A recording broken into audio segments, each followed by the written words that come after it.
அன்பானவர்களே, அன்பு வணக்கங்கள். நீங்கள் மகிழ்ச்சியாக இருக்கிறீர்களா? உங்களுடைய மனசாட்சியை தொட்டு சொல்லுங்கள். நான் மகிழ்ச்சியா தான் இருக்கிறேன் குரு என்று சொல்பவர்கள் இருக்கிறீர்களா? கிடையாது. ஏனென்றால் மகிழ்ச்சி, ஆனந்தம், இன்பம், சந்தோஷம், அமைதி, நிம்மதி இப்படின்னா என்னன்னே உங்களுக்கு தெரியாது. கேள்விப்பட்டு இருக்கிறீங்க, சொல்லி இருக்கிறீங்க, ஆனா அதை அனுபவித்து பார்த்தது உண்டா? கிடையாது. நான் மகிழ்ச்சியா தான் இருக்கிறேன் குருஜி, எனக்கு எந்த சந்தேகமும் இல்லை ஆனா நீங்க சொல்றவங்களா இருந்தா எவ்வளவு நேரம் மகிழ்ச்சியாக இருந்தீர்கள் சொல்லுங்க பார்க்கலாம். ஒரு 5 நிமிடம் இல்ல ஒரு 10 நிமிடம், அதற்கு மேல் யாராலும் மகிழ்ச்சியாக இருக்க முடியாது. ஆனா என்ன நினைப்பீங்க? நான் மகிழ்ச்சியா தான் இருக்கிறேன் குருஜி. மனித வாழ்க்கை உங்களுக்கு தரப்பட்டது எதற்கு தெரியுமா? இறைவன் உங்களை படைச்சா. ஏன் படைச்சா? நீங்க சந்தோஷமா வாழணும், ஆனந்தமா வாழணும், நிம்மதியா வாழணும், அமைதியா வாழணும். அதுக்காக தான் உங்களை படைச்சான். ஆனா அப்படி வாழுறோமா? இல்லையே. இப்ப நம்ம வாழ்க்கை எப்படி இருக்குதுன்னா, ஒரு இயந்திரத்தனமான வாழ்க்கையில் தான் வாழ்ந்திருக்கிறோம். காலையில எழுந்துமா, எப்பவும் போல வேலையில செய்தோமா, சாப்பிட்டோமா, அலுவலகத்துக்கு போனோமா, கடைக்கு போனோமா, தொழிலுக்கு போனோமா, மதியம் சாப்பிட்டோமா, இரவு வந்துமா, சாப்பிட்டோமா, படுத்துமா. ஒரு இயந்திரத்தனமான வாழ்க்கையை தான் வாழ்ந்து வருகிறீர்கள் இல்லையா? உண்மையா சொல்லி பாருங்க. நீங்க உங்களை ரிவைண்டிங் பண்ணி பாருங்க. ஒரு இயந்திரத்தனமான வாழ்க்கை தான். ஆனா அந்த வாழ்க்கை எதற்காக நீங்க வாழறீங்க? பணம் சேர்க்கணும். வாழ்க்கைக்கு பணம் முக்கியம், வாழறதுக்கு பணம் முக்கியம். பணம் பணம் பணம்னு ஓடுறீங்க.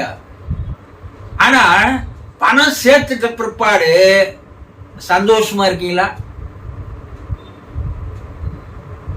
எல்லா அரசியல்வாதிகளும் போய் கேளுங்க. பல ஆயிரம் கோடி லஞ்ச பணம், அநியாய மக்கள் பணம் எல்லாம் சேர்த்து வச்சுட்டான். நிம்மதியாகிறானா? ஊரை விட்டு ஓடினுங்கிறான். காவல்துறை தத்துறாங்க, ஓடுறான்.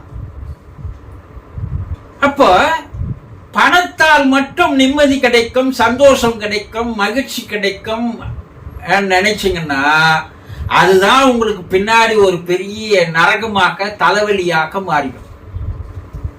இப்ப பணம் சம்பாதிக்க கூடாதா? சம்பாதிக்கணும்.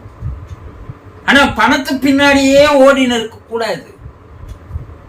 பணம் தேவைதான், பணமே வாழ்க்கை இல்லை. அதை நீங்க புரிஞ்சுக்கணும். அப்போ வாழ்க்கையினுடைய குறிக்கோள் என்ன, லட்சியம் என்ன, இலக்கு என்ன, நாம் பிறந்தது எதற்காக, இந்த வாழ்க்கை எப்படி நம்ம வாழணும், எந்த முறையில வாழ்ந்தா நம்ம சந்தோஷமா வாழலாம், நிம்மதியா வாழலாம், அமைதியா வாழலாம், தெரிஞ்சுக்கணும் இல்லையா? அது பல பேர் தெரிந்து கொள்வதே இல்லை. அப்போ உங்களுக்கு மகிழ்ச்சி எப்போ வரும்னா, உங்களுக்கு எது பிடித்திருக்கிறதோ அதை செய்வதற்கு துணிந்து அதை செய்யுங்கள். நீ இந்த படிப்பு தான் படிக்கணும், இதுதான் படிக்கணும், டாக்டர் தான் ஆகணும், இன்ஜினியரை தான் ஆகணும், உங்க அப்பா அம்மாவுடைய கம்பல்ஷன். ஆனா எந்த ஒரு பெற்றோரும் தன்னுடைய பிள்ளையை உனக்கு என்ன பிடித்திருக்கிறது கண்ணா, அது பிரகாரம் நீ வாழ், அது பிரகாரம் நீ படி என்று சொல்ற பெற்றோர்கள் இருக்கிறீங்களா? அவனையும் ஒரு பணம் சம்பாதிக்கும் இயந்திரமாக மாற்றி அவனுடைய இந்த பிறப்பனுடைய லட்சியத்தை சிதைத்துறீங்க. அப்ப என்ன செய்யணும்? எனக்கு இது பிடித்திருக்கிறது, நான் இதை செய்ய ஆசைப்படுகிறேன், அதனால் எனக்கு மகிழ்ச்சி ஏற்படும்னா அந்த துறையை தேர்ந்தெடுத்துக் கொள்ளுங்கள். மற்றவங்க என்ன சொல்றாங்க, ஏது சொல்றாங்க, அது என்ன குறை சொல்றாங்க, டோன்ட் கேர், விசிறி அடிங்க. உங்கள் வாழ்க்கை தரப்பட்டது உங்களுக்காக தானே தவிர மற்றவர்கள் உங்களை வாழ வைப்பதற்காக அல்ல. மற்றவர்களுடைய கீ தந்து நீ பொம்மையாக செயல்படுவதற்கு அல்ல. உன்னுடைய வாழ்க்கையை நீ வாழ்ந்து காட்டு. அது உன் விருப்பம் போல வாழ். அப்போ உன்னுடைய வாழ்க்கை மகிழ்ச்சியாக இருக்கும், சந்தோஷமா இருக்கும், ஆனந்தமா இருக்கும், இன்பமாக இருக்கும். ஆனா இன்னைக்கு பல பேர் மற்றவர்களுடைய கம்பல்சன்ல தான் நீங்க வாழ்றீங்களே தவிர உங்களுடைய உண்மையான மகிழ்ச்சி எது என்று தெரியாமல் வாழ்றீங்க. சரி, நீங்கள் ஒன்றை தேர்ந்தெடுக்கிறீர்கள் என்றால் முதல்ல உங்கள் உடலுக்கு அது ஆரோக்கியமாக இருக்குமா, மனதிற்கு அமைதி தருமா, நமக்கு ஆனந்தமா இருக்க முடியுமா என்பதை தீர்மானித்துக் கொண்டு வாழ ஆரம்பிங்க.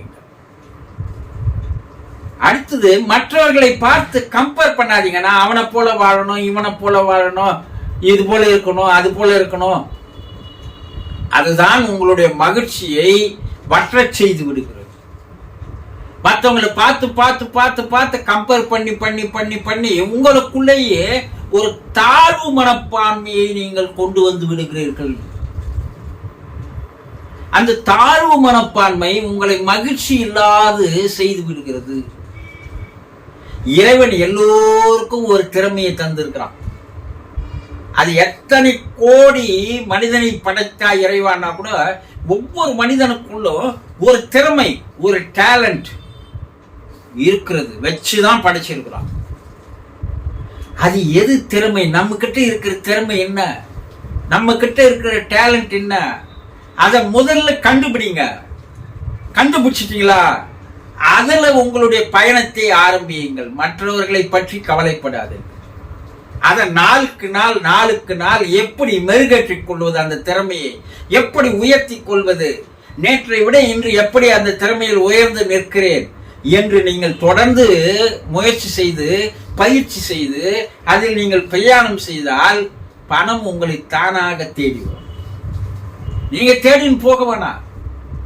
எதை ஒண்ணுத்த நீங்க தேடின்னு போனீங்கன்னா அது ஓடிக்கொண்டே இருக்கும், நீங்களும் பின்னாடி ஓடிக்கொண்டே தான் இருக்கணும். ரமண மகர்ஷி அவர்கள் சொல்லுவார்கள், ஒரு கல்லை எடுத்துக்கிட்டு நாயை திருத்தன்னா நாயும் ஓடும், நீயும் ஓடணும். அந்த கல்லை கீழே போட்டுட்டு கம்முன்னு உட்கார்ந்தன்னா போன நாய் திரும்பி உன்னிடம் வந்து நிற்கும் என்று கூறுவார். அப்போ நீங்கள் உங்களுக்கு எது பிடித்திருக்கிறது, உங்களுடைய திறமை என்ன, அந்த அது எந்த கலையாக இருந்தாலும் எதுவாக இருந்தாலும் கவலை இல்லை. வாழ்வது ஒரு முறை. நம்முடைய சந்தோஷமான வாழ்க்கை, மகிழ்ச்சியான வாழ்க்கை நாம் வாழ்ந்துட்டு போவோம். மற்றவனுக்காக கவலைப்பட தேவையில்லை. உங்க திறமையை கண்டுபிடிங்க. அடுத்து, எப்போதும் புன்னகையோடு இருங்கள், சந்தோஷமோடு இருங்க. அது உங்களுக்கு மகிழ்ச்சியை தானா தரும். ஒரு குழந்தை பிறக்கும் போது 300 முறை ஒரு நாளைக்கு சிரிக்கிறது என்று மருத்துவர்கள் கூறுகிறார்கள். ஆனால் மனிதன் வளர்ந்த பிற்பாடு ஒரு நாளைக்கு ஒரு முறை கூட சிரிப்பதில்லை. அதனால் அவன் மனதில் மகிழ்ச்சி என்பது இல்லவே இல்லை என்று மனோ தத்துவ மேதைகள் கூறுகிறார்கள். புன்னகையோடு இருங்க. அந்த புன்னகை உங்களுக்கு மகிழ்ச்சியை மட்டுமல்ல, உறவுகளை கொண்டு வந்து சேர்க்கும். அந்த உறவுகள் உங்களை உயர்த்தும். இதை நன்றாக தெரிந்து கொள்ளுங்கள்.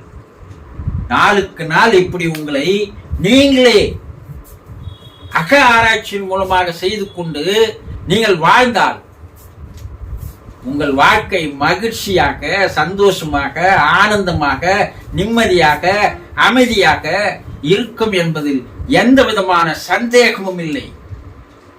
வாழ ஆரம்பிக்கிறீர்களா? வாழ்ந்து காட்டுங்கள். சந்தோஷம்.